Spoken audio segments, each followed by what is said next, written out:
I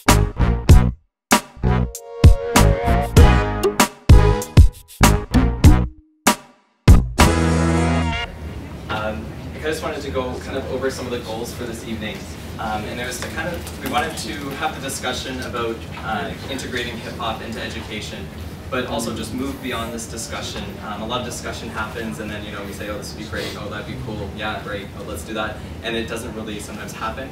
So I think today is the idea is by having a discussion, having an open format, having that networking at the end, that we can actually make these connections and make something happen. So move on those to those connections. This third goal is also having a two-way street. So building up community and schools together. When I talk to many people who are working in the community, a lot of the time, and I've noticed this myself, you know, teachers have people in the classroom, they're like, oh, let's do graffiti in the class, have a graffiti artist come in, they do graffiti, okay, thanks, bye. And then that person's just kind of out on their own and the program's not really sustained. And it's tough for teachers. We don't have control over funding. We don't have control over things as well. But I think by having, you know, the right people and the right connections, we can make sustainable programs and make these, I guess, keep going on. So I just kind of wanted to go over just a little bit about myself, how kind of I became in with hip hop. I went to Boys and Girls Club when I was little, the one at Galloway, and I really liked the camp. It was really great to get into the community. I had like CD, tapes and CDs, 36 Chambers. Went to Electric Circus to see Maestro, and those are all things that were things that I was kind of like into, and those are like my thing.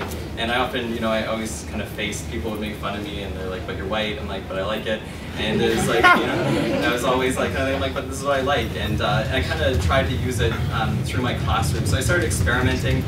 We had a smart board in the classroom when I was teaching at Eastern Commerce, and I just had some of the kids stay at lunch, and we had virtual DJ on my laptop going, and the kids were up on the board, and a smart board, for those who don't know, you can touch the board and it controls the computer. So we had just music, and they're like, sir, what are you listening to? And I just had some songs on there. They're like, wow, you listen to this music? And I'm like, they were surprised again. And so they were DJing right on the smart board, and they were mixing, and they were just having a great time for kids who just felt like they weren't engaged, and they felt like they always had to leave the school. And it was time at lunch, they could come and just play on the smart board, and they got to DJ. So it was just something that was really interesting. I worked also with the Crump Crime. We did that I was a tutor, and they had the B-boys and the Crumpers come in, and it's just a totally huge engagement into the kids. They started, you know, doing better in school. They started wanting to come because they could do their crumping, they could do breaking, and you know, there was someone there that cared about them and helped them, which then led me to work with people from Pathways and Region and engaging students there. And I'm starting to make some development with the people at Scarborough Village, but because of our labor situation, it's very tough to be involved in things right now.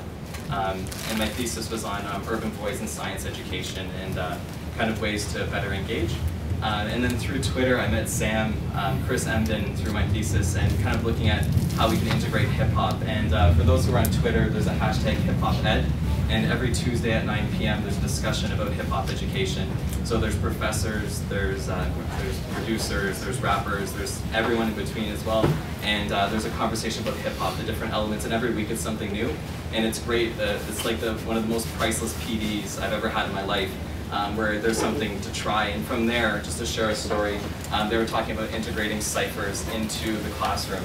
And I was like, how can I do this in biology? We're dissecting a rat. So I had the students kind of crowd around the rat, and we had a bit of a beat going, and they couldn't stop. So they had to either pass the information on, and they all had to work together to get through all the parts of the rat. And they were just saying, just try it, like Chris messaged me and said, try it, integrate it into, you know, the lesson. And I did, and the kids were just, they had it memorized, they had it down, they thought it was like the funnest thing ever. Later on, they're telling me, you know, the different functions of the pancreas, and they couldn't let each other down. So it was that like model of the cipher, like that is differentiated instruction, that is engagement. And I just think it was just great. So that was kind of where I'm at now in just my teachings. And for those, just kind of to go over the 4 elements of hip hop, some people can start by just integrating some of these elements into their teaching, into their community, into their practice. So the MC, the DJ, the b-boy, and the graffiti artist. So they could do programs and start small and integrate things in. Can I add one thing about that? Yeah. Do people know about the 5th element? Knowledge. Knowledge itself, right? I just wanted to put that out there. No, should have been #1 to me. Yeah, we just had on the Hip Hop Ed chat that Brandon was just talking about last week. That was the whole week was dedicated to talking about that element. So I just wanted to make sure that was out there too. Definitely. And there's some work that I started doing with indigenous knowledge. So textual, oral, and visual representations influence the way in which people discern and interpret their world and experiences. It also informs the manner in which people interact with the world and understand their individual selves. And I think that has a lot to do. I was reading an article for something else that I was doing, and I thought this really fit in with like the hip hop culture and engaging students and recognizing where they're from and giving empowerment to the students. So I was just going to share just for the teachers that are in the room to kind of see how you could integrate hip-hop into classrooms. So I did a project called Science for Social Justice, and it was an action-based project. And instead of just making a regular boring brochure where the students just make a brochure about recycling, about something, they had to come up with some way to engage their own community and their own, I guess, genre or whatever they were interested in into doing something, or doing something for the environment, so keeping with science. So they had a choice board activity, and I know some of the students, they weren't comfortable with hip hop, which is perfectly fine. Some of them wanted to say, they said, can we go graffiti places that tell people to recycle? And I said, well, you can't just go spray paint a wall without some legalities happening. So I said, why don't you try it with posters and make a graffiti poster? And they went everywhere, and they put these posters up through the community, through the no-frills. I went in and I saw the poster, and they're like, sir, people are talking about our poster, and they're tweeting with the hashtag. And it was great because they're using like elements of hip hop to get information out. Some of them decided to do a rap, and they said, oh, everyone likes 2 Chainz at Cedar Brae.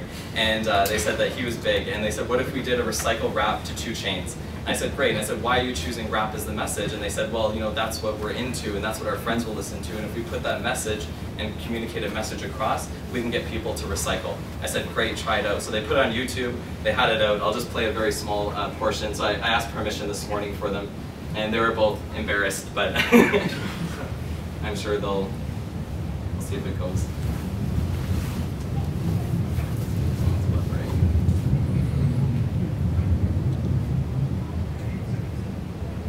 If it doesn't load, well, we can come back to that after. But anyways, their message was pretty strong in it. Go on.